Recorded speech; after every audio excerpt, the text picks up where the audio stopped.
정부가 오늘 합동으로 새 정부 경제 정책 방향을 발표했습니다. 오늘 발표된 내용은 앞으로 5년간 문재인 정부가 추진할 경제 정책으로 양극화 없이 3%의 경제 성장을 구현하겠다는 게 핵심입니다. 보도에 김상현 기자입니다.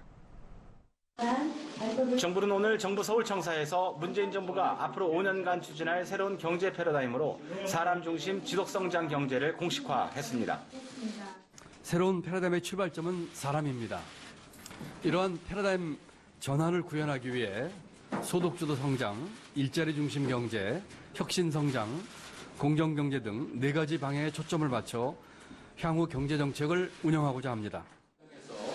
정부는 우선 한국 경제의 고질병인 저성장과 양극화 문제를 해소하기 위해 일자리를 늘리고 가계의 소득을 높여 양극화 문제를 해결하면서도 경제 성장의 선순환 고리를 만들겠다는 것입니다. 또 일자리 중심과 공정 경제를 축으로 삼아 대한민국 경제 체질의 변화를 시도할 예정입니다. 문재인 정부는 이를 통해 과거의 양적 성장 위주에서 탈피해 분배와 성장의 선순환하는 사람 중심 지속 경제를 구현한다는 계획입니다. 새 정부는 우선 가계소득 증가를 위해 최저임금을 시간당 10,000원으로 올리고 월 10만 원의 아동수당을 신설하면서 노인 기초연금 인상 등을 통해 가계 실질 가처분 소득을 높일 예정입니다. 특히 공공기관 청년 의무 고용 비율을 5%로 상향 조정하고 중소기업 청년 추가 고용 장려금 도입 등을 통해 청년 실업 해소에 나섭니다. 과거 기업의 수출을 장려해 경제 성장을 이뤄냈던 것과 달리 가계 소득을 높이면서 경제 성장을 달성하겠다는 것이 핵심입니다.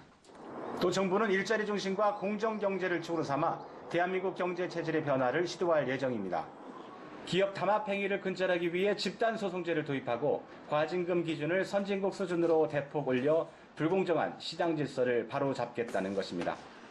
반면 대기업이 중소협력사와 이익을 공유하거나 출연하면 과세 대상에서 차감하는 등 상생협력 지원 세제 4대 패키지도 마련한다는 보관입니다. 정부는 이 같은 경제 패러다임 전환을 지원하기 위해 재정과 정책금융, 조달 등 지원 체계를 원점에서 재검토할 예정입니다. 재정은 앞으로 5년간 지출 증가 속도를 경상 성장률보다 높게 유지하여 구조적 문제 해결을 위한 선제적 투자를 확대하고, 세제는 일자리 창출과 소득 분배에 중점을 두고 재설계하고, 정부는 또 고소득자와 고액자산가, 대기업 중심으로 부자 증세도 병행한다는 계획입니다. 서울경제TV 김상영입니다.